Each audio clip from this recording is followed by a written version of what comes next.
Hello friends, నేను మీ శైలజాను. ఎలా ఉన్నారు?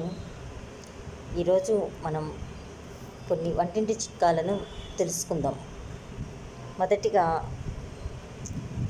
క్యాబేజీ, క్యాలీఫ్లవర్ వంటి కూరల్ని ఉప్పు లేక వెనిగర్ కొద్దిగా వేసిన నీళ్ళలో కొంచెం సేపు ఉంచండి. చిన్న చిన్న క్రిములు ఏమైనా ఉంటే బయటకు వచ్చేస్తాయి. వంకాయ ముక్కల్ని బియ్యం కడిగిన నీళ్ళతో కరిగితే అవి నల్లబడవు. దుంపకూరలు అంటే చేమ, ముల్లంగి, కంద, బంగాళదుంప మొదలగు దుంపకూరలు ఉడికేటప్పుడు ఆ గిన్నె మీద తప్పక మూత పెట్టాలి. కాయగూరలు దొండ, బెండ, చిక్కుడు, అరటి, ఆనప ఇలాంటి కాయగూరలు ఉడికేటప్పుడు గిన్నె మీద మూత పెట్టకూడదు. క్యారెట్, బీట్రూట్, బఠానీ మొదలైన వాటిని ఉడికించేటప్పుడు నీళ్ళల్లో కొంచెం పంచదార వేస్తే వాటి సువాసన పోకుండా ఉంటుంది. కూర వండేటప్పుడు అందులో నూనె ఎక్కువైతే దానిలో కొన్ని ఐస్ ముక్కలను వేసి బాగా కలిపితే నూనె ఐసు ముక్కలకి పట్టుకుంటుంది. ఐస్ కరిగిపోకుండా వెంటనే వాటిని తీసివేయండి. పకోడీలు కరకరలాడాలంటే ఉల్లిపాయ ముక్కల మీద కొంచెం ఉప్పు వేసి బాగా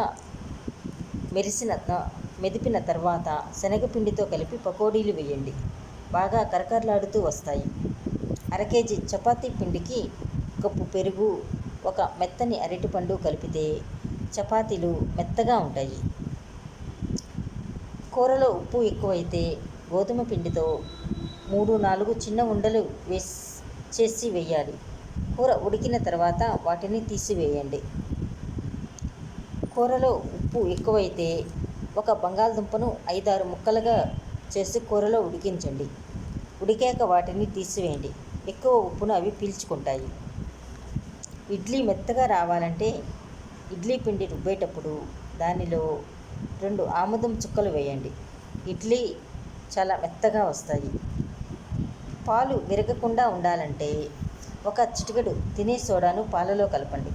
పుదీనా ఆకులు వేసిన పాలు విరగవు. దోశలు బాగా రావాలంటే సగం కోసిన ఉల్లిపాయలను పెనంపై రుద్దిన తర్వాత దోశ వేయండి. దోశ చాలా బాగా వస్తుంది.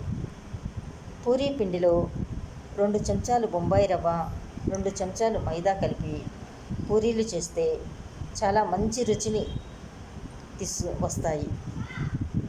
కందిపప్పు ఉడికిన తర్వాత పై నీళ్లను వేరే గిన్నెలోకి తీసుకొని మరికొన్ని నీళ్లు, ఉప్పు, చింతపండు, పసుపు అందులో పోసి మరిగించి పోపు పెట్టండి. కందికట్టు రెడీ. దీంట్లో తీపి ఏమీ వేయకండి. కరివేపాకు లేక కొత్తిమీర కొంచెం చేర్చండి. రుచికరంగా చారును తయారు చేయాలంటే దాంట్లో ఒక టమాటా, 2 ములక్కాడ ముక్కలు కూడా వేయండి. దానికి కొత్తిమీర రెమ్మలు చేరిస్తే ఇంకా మధురంగా ఉంటుంది. డైనింగ్ టేబుల్ మీద 1-2 చోట్ల పుదీనా ఆకులను ఉంచండి. ఈగలు, దోమలు పారిపోతాయి. పొట్లకాయల్ని చక్రాల్లా తరిగి 1 చెంచాడు ఉప్పు వేసి 10 నిమిషాల తర్వాత చేతితో నలిపి రసం పిడిచివేయాలి. అందువల్ల వాసన, వెగటుతనం తగ్గుతాయి. తర్వాత కూరగానో, మజ్జిగ పులుసుగానో, వేపుడుగానో వండండి. అప్పుడు చాలా రుచిగా ఉంటుంది.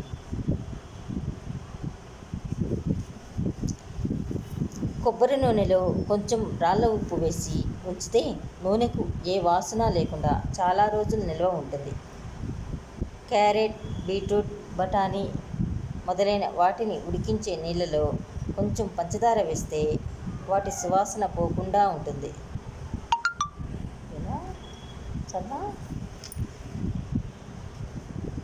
స్త్రీ గుడ్లను ఉడికించే ముందు దానిపై కొంచెం నిమ్మరసం పూస్తే అది చివర్లో పగలకుండా ఉడుకుతుంది. గుడ్లను ఉప్పు నీటిలో ఉడకబెట్టి వెంటనే చన్నీళ్ళలో వేస్తే పై పెంకు సులభంగా తీయవచ్చు. గుడ్డును ఎప్పుడూ తడి పాత్రలోనే పగలగొట్టాలి. ఇట్లా చేస్తే పసుపు భాగం పాత్రకు అంటుకోదు. కోడిగుడ్డును అల్యూమినియం లేదా వెండి పాత్రల్లోకి పగలగొట్టకూడదు. అట్లా చేస్తే అవి నల్లబడతాయి. కోడిగుడ్లను కడగకుండా నిల్వ చేస్తే ఎక్కువ రోజులు ఉంటాయి. పగిలిన గుడ్లను కొంచెం వెనిగర్ కలిపి నీళ్ళల్లో ఉడకబెడితే లోపల ద్రవం బయటకు రాదు, బాగా ఉడుకుతుంది. మంచి గుడ్లు నీళ్ళల్లో మునుగుతుంది, చెడిన గుడ్లు నేలపై తేలుతుంది. కోడిగుడ్లు కొనభాగం నేల మీద ఉండేలా దాన్ని త్రిప్పండి. అది తిరగకుండా పడిపోతే అది తాజా గుడ్లు, సరిగా తిరిగితే అది ఉడకబెట్టిన గుడ్లు. ఆకుకూరలలో గడ్డి, పీచు మొదలైనవి లేకుండా చూడాలి.